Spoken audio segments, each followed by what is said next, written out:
What's up, movie fans? Yazo 3K here, back to give you part 2 2020 2021 haul. I got two more stacks and stuff to do. So I'm gonna dive into it. We have Criterion Ghost World, Terry Zwigoff movie, and it is about a couple of high school girls who try to find their way after high school because they are not too hip about going to college, and the local interesting characters that are in their neighborhood. It's based off a comic book world, so it's just kind of a character study for everybody involved. It's got Scarlett Johansson and Thora Birch and Steve Buscemi. So it's a dark humor, not really sick humor or anything like that, but kind of a cynical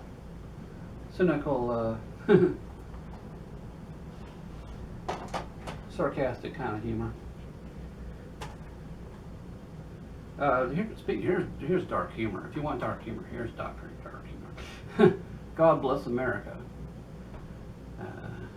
It is directed by Bobcat Goldthwait, who was a comedian in the 80s. And this stars Joel Murray, I believe, in relation to Bill Murray. Yes. So this guy is divorced, recently fired. He thinks he's terminally ill, and he just gets fed up with all the crap that he sees on TV and in politics, and he's an ex-Marine, so he knows how, so he decides to take him out. And he picks up a rather strange teenage girl along the way. So kind of a Bonnie and Clyde, but with a lot of dark humor in it. Violence and dark humor. God Bless America.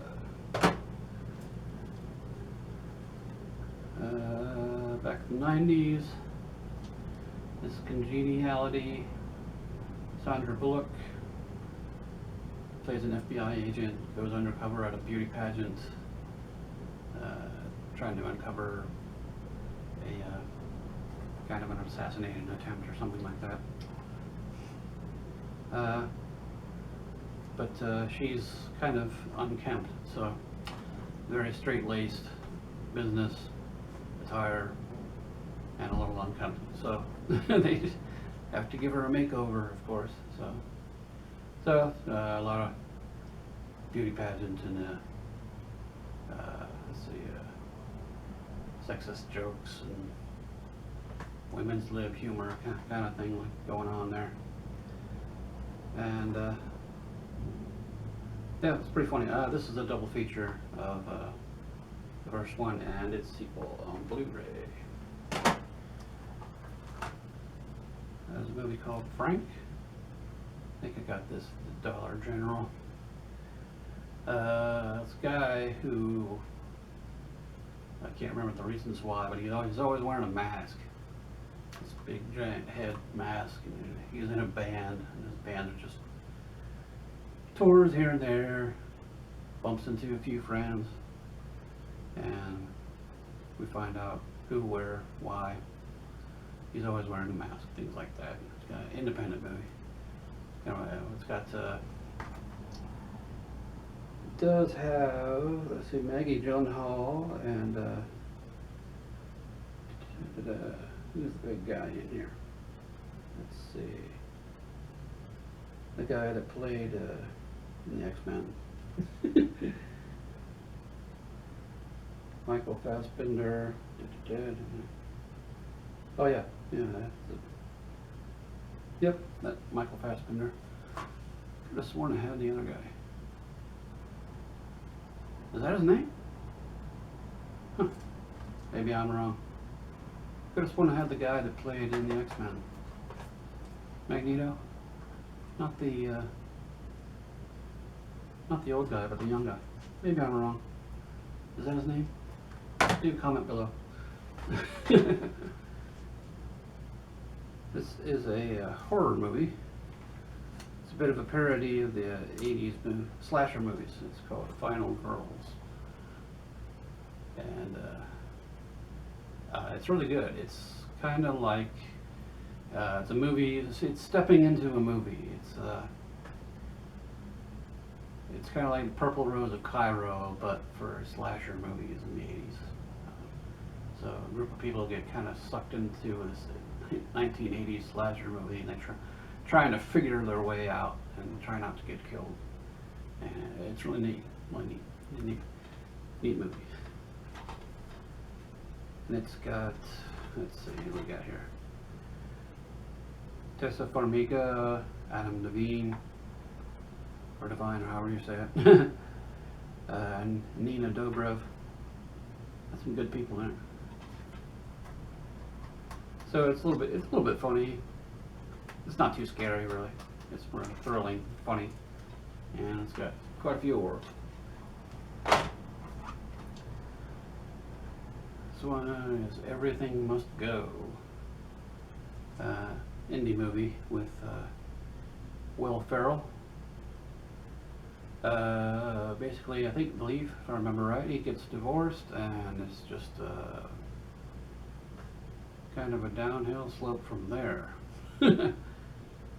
Just doesn't take care of himself, he doesn't take care of his house, and he just has to find a reason to go on. And it's a pretty good movie. It's funny and bittersweet. Good movie.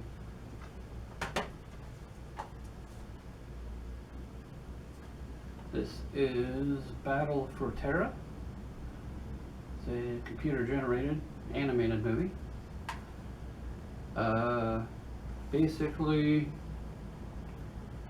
Basically a Star Wars clone kind of thing. There's sort of a government organization, a bunch of fighter planes, and they're battling somebody, for the hope of their planet. Your typical thing there. Good movie though. Space Cop.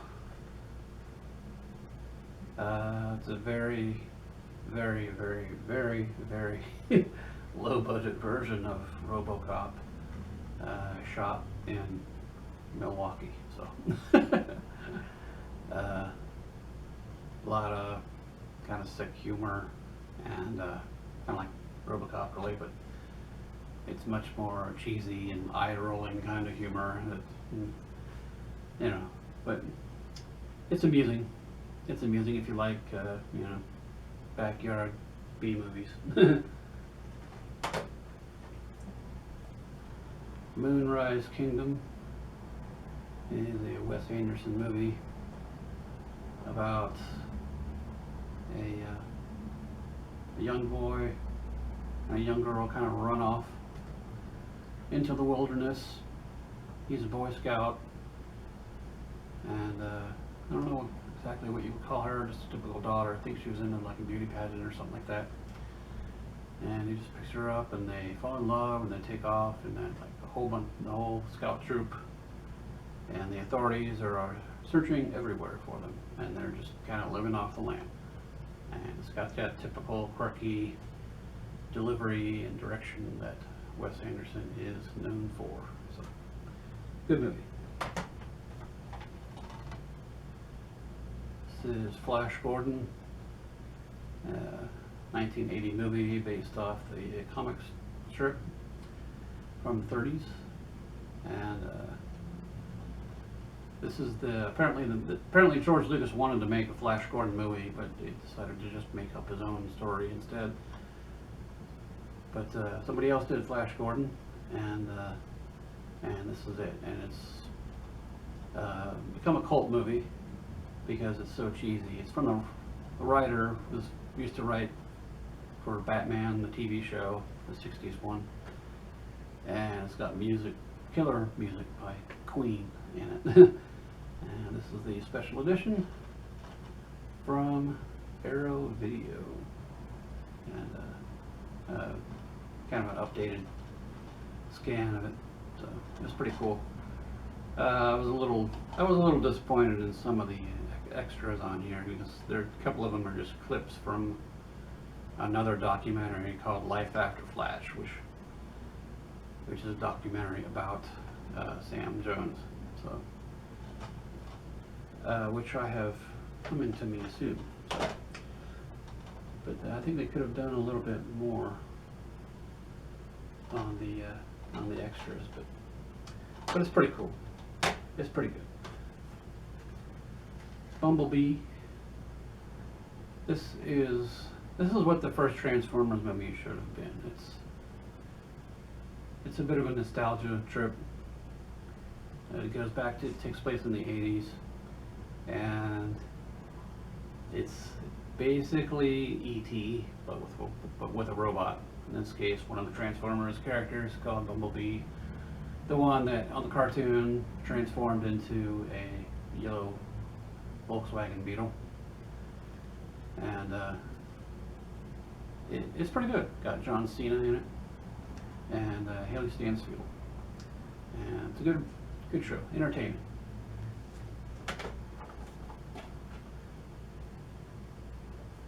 Got uncensored rock videos. Just a small collection of music videos. Monster Magnet, Queens of the Stone Age, Motley Crue, Bloodhound Gang, Dwarves, Molotov, Backyard Babies. These are all from Hardware. They're Interscope Records. There's a preview on here of uncensored rap videos, and I could have sworn the store I got this from had that too, and I wanted to go back and get it, but I think it was gone, unfortunately. But because that looked really entertaining as well. So. Rock videos. Blood and Chocolate is it's Underworld, but this one's rated PG-13, basically. There's a can you call it a coven? I don't know. What do you call a bunch of werewolves? Let's see, a pack? I guess. Pack of werewolves in I think it's Prague. I don't know I forget where they are. Let's see, from the producers of Underworld anyway, too, as well. So it's very slick, very cool. If you like those CW network kind of shows, and a lot of pretty young people running around brooding. It's got a pretty good transformation in it. When they turn into wolves, there's kind of a visual effect and a flash, and kind of there they are. It doesn't really stretch it out or anything like that. But it's pretty cool. Got Justine. It is from Blue Underground. This one has Klaus Kinski in it, briefly. And Jack Palance. It is one of the tales adapted from the stories of the Marquis de Sade, from the Marquis de Sade, and directed by Jess Franco. So a lot of European locations, a bunch of naked women. So win-win. Spider-Man Homecoming in 3D. Huh, I should put this in my 3D file, actually. The 3D video is coming soon, so anyway, maybe I'll just put that in the 3D file. So Spider-Man Amazing Spider-Man 2, also in 3D. Yep, I think I grabbed a bunch of 3D movies here, but we'll do those again later. Alright, got a couple more. Absolute Beginners, Twilight Time release. This is a movie that takes place, I believe, in the early 60s in England. London, anyway. And it's basically about racial tensions, political tensions, and the typical post-war kids trying to find something to do in that time period. This movie did come over here in the States, but it was completely steamrolled by Dirty Dancing. But, it's a musical. It's got a little bit of an edge to it. It's a little, it was directed by Jonathan Demme. No, Julian Temple, sorry. And it's a little choppy, just a little choppy. But overall it's entertaining, colorful, and pretty good. And an appearance by David Bowie. The best part, really, actually. Check that out. Another Criterion, War of the Worlds, I believe 1953. Yep. Adapted from the H.G. Wells science fiction story. But instead of coming to Grover's Mill, New Jersey, they come to Los Angeles. And it's the scientists and the army try to defeat these unstoppable invaders from Mars and their warships that they just cannot defeat until the end. Find out what happens. Watch War of the Worlds. Really good classic science fiction movie.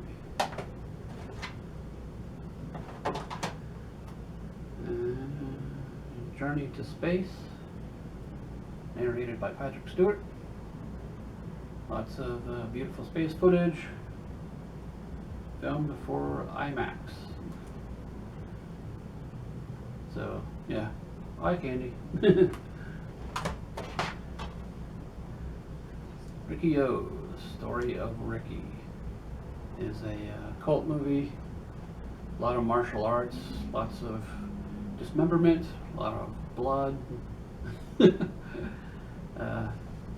guy takes out some bad guys, he goes to prison for it, and in the prison are all the more bad guys and friends of those bad guys that he took out, and of course the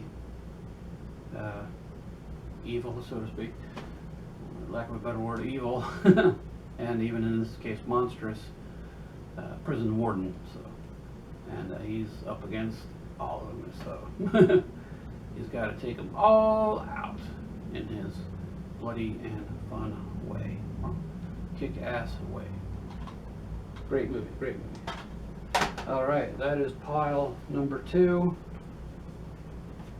I will come back and do pile number 3, and I will see you later.